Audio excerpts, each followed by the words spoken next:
आप सभी को मेरा श्री गौरी शंकर सीताराम राधे श्याम। श्री गौरी शंकर दरबार में मैं सुयश अग्रवाल एक बार फिर आप सभी का स्वागत करता हूं। सभी को प्रणाम, नमस्कार और प्रेम भरे हृदय से वंदन।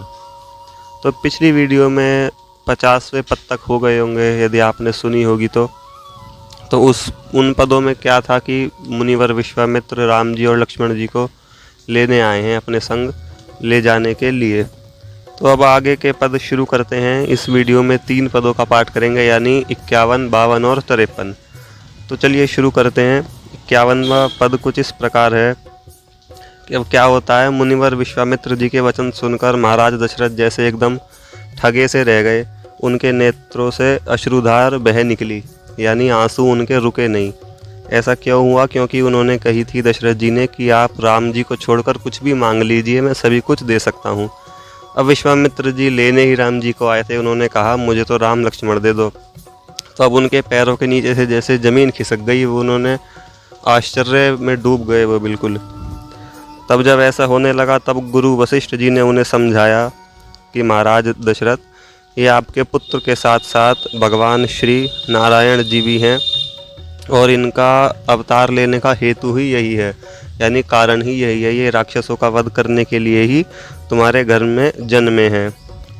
तब उन्होंने ऐसा सुना, कहा ठीक है चलिए फिर कोई दिक्कत नहीं है। तब उन्होंने अपने दोनों पुत्रों का हाथ पकड़कर मुनिवर विश्वामित्र को सौंप दिया, यानी राम जी और लक्ष्मण जी का। अब इससे मुनिवर तो बड़े प्रसन्न हुए, उनके हृदय में आनंद हो गया।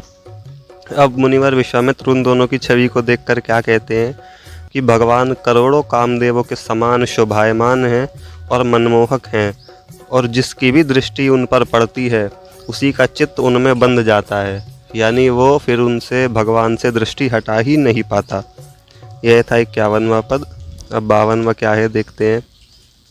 वो अपने पिताजी की चरणों की वंदना करके और उनकी आज्ञा को मानकर दोनों भाई यानी राम जी और लक्ष्मण जी मुनिवर विश्वामित्र के साथ चलते हैं, और दोनों बिल्कुल प्रसन्न होकर।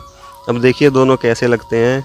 पाठ में आया है कि दोनों भाइयों के शरीर नीले और पीले कमल के समान सुंदर हैं और किशोर अवस्था है। उनके हाथों में धनुष और बाण है और कमर में पीताम्बर और तरकश शोभायमान है। मनोहर कंठ में मणियों की माला है, शरीर पे चंदन लगा हुआ है, और उनके मनोहर शरीर, कमल जैसे नयन और मुख की छवि का वर्णन तो खैर किया ही नहीं जा सकता। अब उनके वेश की सुंदरता का किस प्रकार वर्णन करूं? ऐसे ही मान लो कि त्रिभुवन की सारी सुंदरता 2 मूर्तिमती भाइयों में बटकर चलने लगी हो। अब मुनिवर विश्वामित्र जी ने आगे चलकर उन्हें थोड़ी बाण विधि सिखाई, यानी तीर चलाने की विद्या। आगे चले तो आई ताड़का, तो प्रभु ने ताड़का को निशाना बनाया और एक ही तीर से उसे मार डाला। उसके बाद श्री अहिल्या जी आती हैं, जिनको सभी जानते हैं भगवान ने अपने चरण रखकर उनका उद्धार कर दिया था। खैर ये प्रसंग अभी आगे आएगा। उसके बाद क्या होता है, वे मुनिवर विश्वामित्र दोनों को लेकर अपने आश्रम पहुंच जाते हैं, अपना यज्ञ शुरू करते हैं। इसी बीच राक्षस आते हैं, जो कि निश्चित ही था। तो भगवान से उनका युद्ध होता है और भगवान उनसे जीत जाते हैं, राक्षसों का वध कर देते हैं। अब ये हो गया 52वां पद, और मुनिवर विश्वामित्र जी का यज्ञ पूर्ण हो जाता है।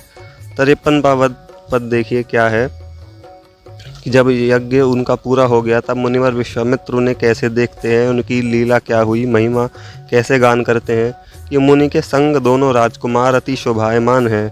वे नख से शिख तक बहुत सुंदर हैं, नख यानी नाखून और शिख यानी सिर तक। उनके मुख और नयन भी अत्यंत मनोहर हैं और शरीर बिजली और मेघ के समान अति सुंदर गौर वर्ण और श्याम वर्ण का है। उनके मस्तकों पर चोटी शोभायमान है, गले में यज्ञोपवीत है, अंग में पीताम्बर सुशोभित है, हाथ में धनुष बाण है और कमर में तरकश कसा हुआ है। बादल उनकी छाया कर रहे हैं, देवता लोग फूल बरसा रहे हैं और उनकी छवि को कामदेव से भी ज़्यादा अतुलित बतलाते हैं। कौन? सभी देवता लोग। अब ये सभी प्रभु को देखकर मनुष्य, पक्षी और मृग भगवान के रूप रंग में रंगकर प्रेम में मग्न हो रहे हैं। क्या करें भाई, भगवान की छवि ही ऐसी है, जो एक बार देख ले फिर उसका मन उन्हीं में लग जाता है। बोलिए श्री सीताराम भगवान की जय। आगे के पद अगली वीडियो में। सभी को श्री गौरी शंकर सीताराम राधे श्याम।